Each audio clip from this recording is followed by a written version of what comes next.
కోరుతున్నాం.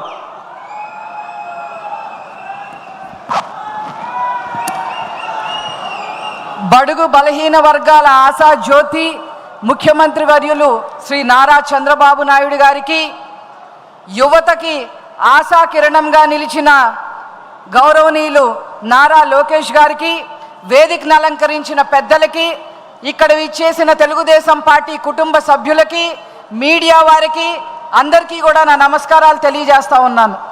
దేశానికి స్వాతంత్రం వచ్చిన రోజు నుండి ఉమ్మడి ఆంధ్రప్రదేశ్లో అన్న నంద తారక రామారావు గారు తెలుగుదేశం పార్టీని స్థాపించే వరకు బడుగు బలహీన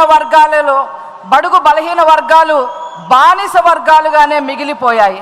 తెలుగుదేశం పార్టీ ఆవిర్భవించిన తర్వాత బడుగు బలహీన వర్గాలకి గ్రామ స్థాయి నుంచి వార్డు సభ్యుల నుంచి ఎంపీటీసీలుగా, జెడ్పీటీసీలుగా, ఎమ్మెల్యేలుగా, ఎమ్మెల్సీలుగా, ఎంపీలుగా, లోక్సభ స్పీకర్ల వరకు ఎందరో బలహీన వర్గాల వారికి రాజ్యాధికారం వచ్చింది అంటే అది మన తెలుగుదేశం పార్టీ యొక్క పుణ్యమే అని చెప్పి ఈ సందర్భంగా నేను మనవి చేస్తా ఉన్నాను. స్వర్గీయ నందమూరి తారక రామారావు గారు వేసిన బీసీ వర్గాల విత్తనాన్ని మొక్కగా కాపాడుకుంటూ ఒక వృక్షంగా మార్చి ఈరోజు 90% వరకు బీసీలని మరి నాయకులుగా చేసిన ఘనత మన నారా చంద్రబాబు నాయుడు గారిదే. అదేవిధంగా బీసీ వర్గాలు అదృష్టం నిజంగా చేసుకున్నాయి. ఎందుకంటే మరి బీసీ వర్గాల ఈ మహావృక్షానికి గౌరవనీయులు నారా లోకేష్ గారు ఒక రక్షణ కవచంగా నిలవడం జరిగింది. ఎక్కడైనా దేశంలో ఏ పార్టీకైనా ఈ వేదిక మీద మీరు చూస్తే తెలుస్తుంది, ఇంతమంది బీసీలకు సంబంధించిన నాయకులు దేశంలో ఏ పార్టీకి కూడా ఉండరు అని చెప్పి చాలా గర్వంగా ఈ సందర్భంగా నేను తెలియజేస్తా ఉన్నా. ఇకపోతే ఇదే కడప జిల్లా ఒక వ్యక్తి రాజకీయాల్లోకి వచ్చారు. రాజకీయ ముసుగుల్లో బీసీలని నాశనం చేశారు, హత్యలు చేశారు. అధికారంలోకి ఒక్క ఛాన్స్ పేరుతో అధికారంలోకి వచ్చి మరి బీసీలందరినీ తన ఇంటి బంట్రోతులుగా మార్చే ప్రయత్నం చేశారు. అతను ఒక డేరా రెడ్డి, ఒక ఉన్మాది కిమ్ రెడ్డి, ఒక మహమ్మద్ గోరి అని చెప్పక తప్పదు. అతను హిట్లర్ మాదిరి మరి పరిపాలన చేసి బీసీలందరినీ కూడా నాశనం చేయటమే కాకుండా బీసీ పథకాలన్నిటిని కూడా రద్దు చేయడం జరిగింది. అలా కనుక తీసుకున్నట్లయితే కొన్ని విషయాలు నేను చెప్పదలుచుకున్నాను.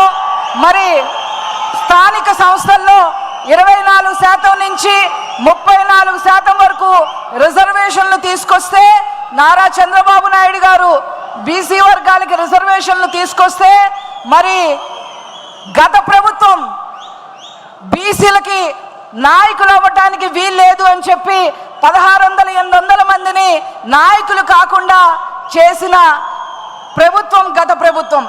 అదేవిధంగా నారా చంద్రబాబు నాయుడు గారు చేతి వృత్తులకి మరి ఆశాజనకంగా ఉంటుందని ఆదరణ పథకం తీసుకొస్తే దాన్ని నిట్ట నిలువున రద్దు చేసిన ప్రభుత్వం గత ప్రభుత్వం. అదేవిధంగా నారా చంద్రబాబు నాయుడు గారు బీసీ కార్పొరేషన్ రుణాలను మరి అందరికీ ఇప్పిస్తే మరి ఆ రుణాలన్నీ రద్దు చేసింది గత ప్రభుత్వం.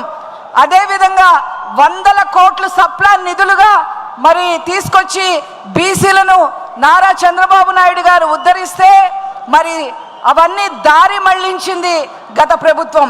అదేవిధంగా చంద్రబాబు గారు మొదలుపెట్టిన బీసీ భవనాలు కానీ, కమ్యూనిటీ హాల్ను కానీ ఏవి కూడా గత ప్రభుత్వం ముందుకు తీసుకెళ్లలేదు.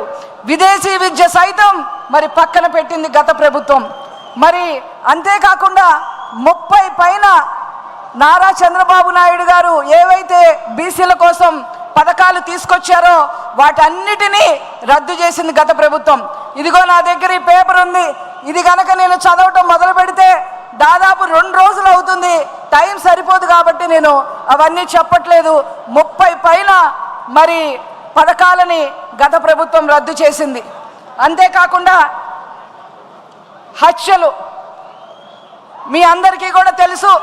మరి రేపల్లలో అమర్నాథ్ గౌడ్ అనే చిన్న అబ్బాయి మరి వాళ్ళ అక్కని వైసీపీ కార్యకర్తలు ఏడిపిస్తున్నారని చెప్పి మరి అలా మీరు ఎందుకు ఏడిపిస్తారు అని చెప్పి ప్రశ్నించినందుకు తెల్లవారుజామున 5 గంటలకి ఆ బాబు ట్యూషన్కి వెళ్తుంటే నోట్లో మరి గుడ్డలు కుక్కి మరి పెట్రోల్ పోసి తగలపెట్టిన హీన చరిత్ర గత ప్రభుత్వానికి. అంతేకాదు మరి నందం సుబ్బయ్య ఇక్కడనే ప్రొద్దుటూరులో శాండ్ మాఫియా గురించి ప్రశ్నించినందుకు హత్య చేయడం జరిగింది. అంతేకాదు మరి చేనేత వర్గానికి సంబంధించిన వాళ్ళు ధర్మవరంలో వ్యాపారస్తులు మరి విజయవాడలో ఉన్న ఒక వైసీపీకి సంబంధించిన వ్యక్తికి సరుకు అమ్మడం జరిగింది. కానీ వాడు 1 సంవత్సరం 2 సంవత్సరాలైనా ఆ సరుకుకి డబ్బులు ఇవ్వలేదు. డబ్బులు ఎప్పుడు ఇస్తావు అని చెప్పి చేనేత వర్గానికి సంబంధించిన ధర్మవరం వ్యాపారస్తులు ఆ వైసీపీని వ్యక్తిని అడిగితే, నా వెనక నాయకులు ఉన్నారు, నీకు డబ్బులు ఇవ్వాల్సిన అవసరం మాకు లేదు అని చెప్పి ఆ చేనేత వ్యాపారస్తుల్ని మరి వాళ్ళని హీనంగా చూసి నగ్నంగా కూర్చోపెట్టి వీడియో తీసి బయటికి వదిలారు. ఆనాడు నాకు బాగా గుర్తుంది, చేనేత వాళ్ళకి ఆ అన్యాయం జరిగినప్పుడు నారా లోకేష్ గారు నన్ను ధర్మవరం పంపించారు, వాళ్ళని పరామర్శించి రమ్మని, ధైర్యం చెప్పమని, ఖచ్చితంగా మనమందరం అండగా ఉంటామని సందేశం ఇచ్చి రమ్మని చెప్తే వారు చెప్పిన మీదట వారి ఆదేశాల మేరకు నేను హుటాహుటిన వెళ్ళడం జరిగింది. ఈ విధంగా మరి బీసీలని 74 మంది పైన హత్యలు చేసిన హీన చరిత్ర గత ప్రభుత్వానికి. ఇక కూటమి ప్రభుత్వం వచ్చిన తర్వాత మీ అందరికీ కూడా తెలిసిందే, చేనేతకి అండగా నిలిచేందుకు 200 యూనిట్ల నుంచి 500 యూనిట్ల వరకు ఉచిత విద్యుత్ ఇవ్వటమే కాకుండా జిఎస్టీని కూడా రద్దు చేయడం జరిగింది. నాయి బ్రాహ్మణులకు ప్రత్యేక స్థానం ఇవ్వడం జరిగింది. దేవాదాయ కమిటీల్లో వారిని బోర్డు మెంబర్గా తీసుకోవాలని నిర్ణయం చేయడం జరిగింది. మరి 217 జీవోని రద్దు చేసి మరి మత్స్యకారులకి అండగా నిలిచింది. నారా చంద్రబాబు నాయుడు గారు ఒక్క రోజులో 259 కోట్ల రూపాయలు వెచ్చించి మరి వేటకెళ్ళని వారికి 20,000 చొప్పున మత్స్యకారులు అందరికీ కూడా పంచడం జరిగింది. ఆ విధంగా కూటమి ప్రభుత్వం బడుగు బలహీన వర్గాలని మరి అండగా నిలుస్తూ ఉంది. వారిని అభినందిస్తూ ఈ తీర్మానాన్ని మీరందరూ ఆమోదించవలసిందిగా కోరుకుంటూ నేను సెలవు తీసుకుంటున్నాను. Thank you. ధన్యవాదాలు అనురాధ గారు. ఇప్పుడు ఎస్సీ సంక్షేమ